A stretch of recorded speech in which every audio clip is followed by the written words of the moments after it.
Salut les gars, c'est NG. Nous allons continuer avec notre projet de R plus 4 dimensionnement, puis ferraillage à la pluie. Ok, donc dans cette nouvelle vidéo, nous allons continuer avec l'application des charges. Nous avons défini les différentes charges lors de notre dernière vidéo.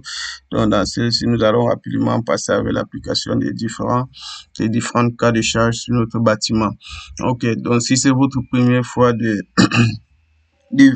tomber sur l'une de nos vidéos, n'oubliez pas de vous abonner massivement à notre chaîne YouTube particulièrement et aussi à nos différentes plateformes digitales TikTok et Facebook. Merci bien.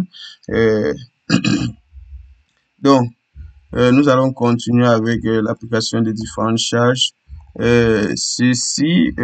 ce projet, nous allons le faire, oui, bon, disons que nous allons le faire comme ceci. Donc, nous allons rapidement désactiver, par exemple, ceci, notre symbole de charge, cliquer sur, venir à notre extrême droite ici, définir charge, ok. Nous allons appliquer la charge permanente des murs. Ok. C'est dans ce cas de figure qu'on se rend compte qu'il y a effectivement un cas de charge que nous avons oublié. Donc, nous allons rapidement rentrer et définir la charge permanente des murs et cela va sûrement empiéter notre combinaison. Ok. Donc, on revient sur chargement, cas de chargement. On va également définir charge permanente à saturation de se mettre sur le vide là. Ok. Charge permanente du mur. Ok. Le mur. Charge permanente. Ok. Donc, c'est pourquoi je dis il est toujours important de faire l'inventaire des différentes charges. Ok. L'inventaire de nos différentes charges. On va rapidement rajouter ceci. Ça nous fait 10. On va supprimer nos deux cas. On va supprimer nos deux cas de combinaison. Supprimer celle-ci. Supprimer également notre combinaison numéro 2 et rester avec ceci. Puis, on va fermer. On va aller sur combinaison manuelle naturellement. Comme j'ai dit, combinaison 1 à l'état limite ultime. OK. On clique sur OK. Et on va envoyer tout ceci. OK. Donc, voilà ça. Nous avons envoyé tous les différentes charges permanentes pour notre bâtiment. Il est vraiment très important de maîtriser ceci, l'inventaire de nos différentes formes. Sinon, notre structure ne sera pas bien chargée. OK. Lorsqu'on l'a fait, on peut cliquer sur appliquer. Maintenant, on va définir un nouveau cas de charge, un nouveau type de combinaison. On va passer de l'état limite à l'état limite de service. On était à l'état limite de ultime tout à l'heure. OK. Selon la norme, vous pouvez remarquer que en faisant passer tout ceci comme ceci à l'état limite de service, naturellement les coefficients sont de 1. Nous avons notre combinaison à l'état limite ultime qui est par défaut ajoutée là. Donc, on va rapidement la retirer pour que l'état limite de service ne soit pas considéré comme étant la plus chargée naturellement. OK. Donc, on va appliquer ceci et nous avons créé de nouveau nos deux types de combinaisons. Et puis, nous allons rapidement rentrer sur l'application des charges. Nous voulons appliquer les charges des murs, ok? Donc, on va aller sur barre. Et voici le cas qui correspond à une charge uniformément variée pour nos murs. Naturellement, il nous faut entrer une valeur de nos charges suivant l'axe des Z, ok? Donc, on va rapidement courir sur notre feuille Excel. On va aller sur nos hypothèses de calcul. On utilise la norme française NP 06004 du BAEL. Donc, vous pouvez voir les différentes charges ici. Pour les bureaux, c'est en anglais, c'est un peu écrit Office en anglais, la charge d'exploitation, Life Load, ok? Donc, on va chercher charge permanent load pour la toiture, mais nous cherchons ceux du mur, donc on va rapidement descendre un peu plus bas. Ok, pour les murs blocs par point ici, ok. Donc, voilà les différentes charges permanentes. Nous allons travailler avec des murs de 15 par 20 par 40 selon la norme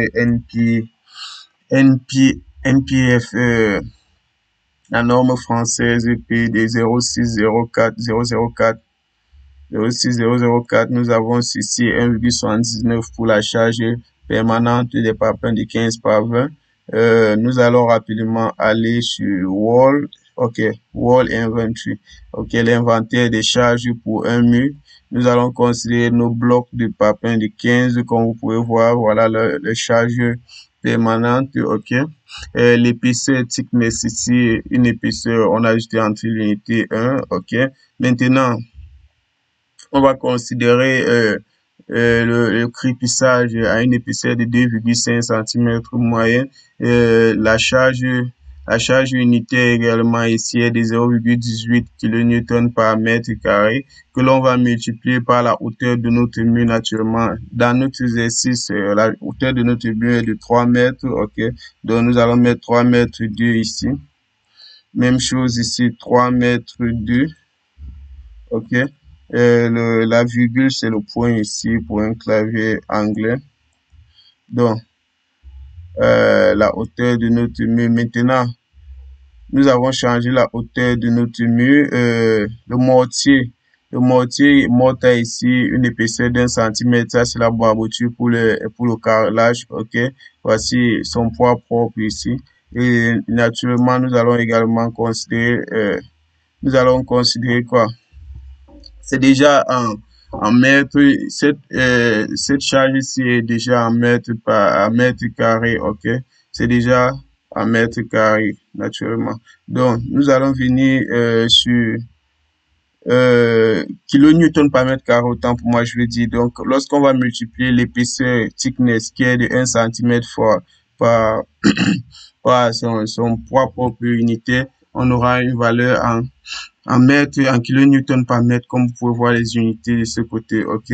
Donc, tailles, qui sont les carreaux, ici, effectivement, on va considérer les carreaux d'épaisseur 1 cm avec une charge permanente de 0,18 kN par mètre carré, que l'on multiplie la charge par son épaisseur, on obtient effectivement 0,18 compte tenu de l'épaisseur qu'on a.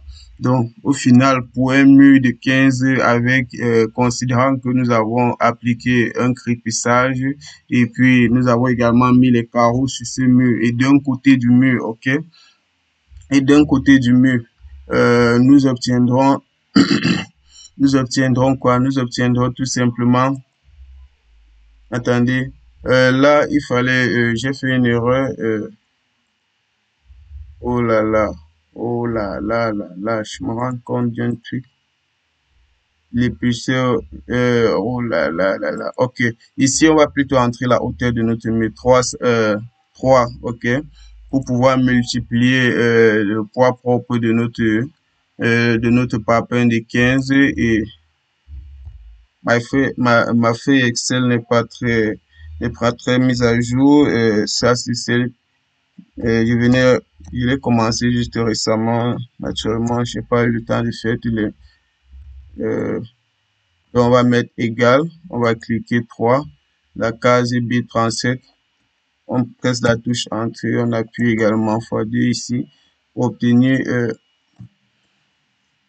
le poids de notre mur, OK, pour un mur de 3 mètres, de 3,2 mètres de hauteur, OK. Donc changeons cette valeur, on met 3,2 rapidement, on presse entrée et puis l'épaisseur ici x2. Vérifions, on sera sûr qu'effectivement ici c'est l'épaisseur fois le poids propre, OK, et on presse la touche entrée, OK, donc on aura 0,45. Juste que là, 2,5 cm ici, c'est pour un côté du mur, OK, donc on est censé mettre 1 fois 2 ici, OK.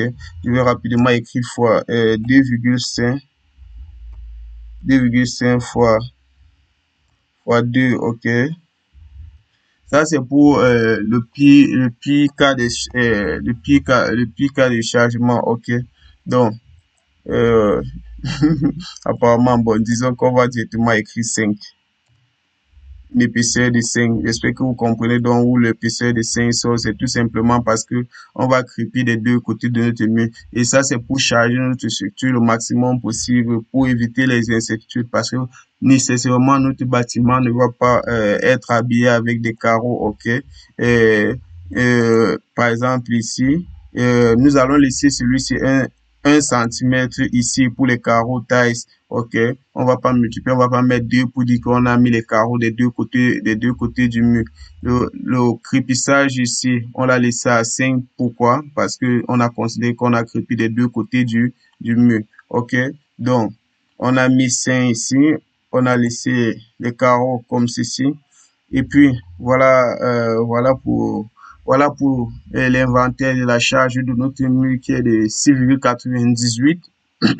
Ok, qui est de 6,98 kN par mètre que nous allons appliquer que nous allons rapidement aller appliquer sur notre mur, ok, au niveau de nos différents murs. Donc, on va rapidement aller au niveau du rez-de-chaussée. Ok, laissez-moi regarder, j'ai oublié la valeur. Nous sommes à 6,98. Donc, disons 7, 7, nous allons majorer encore. 7, nous allons entrer moins 7 à ce niveau.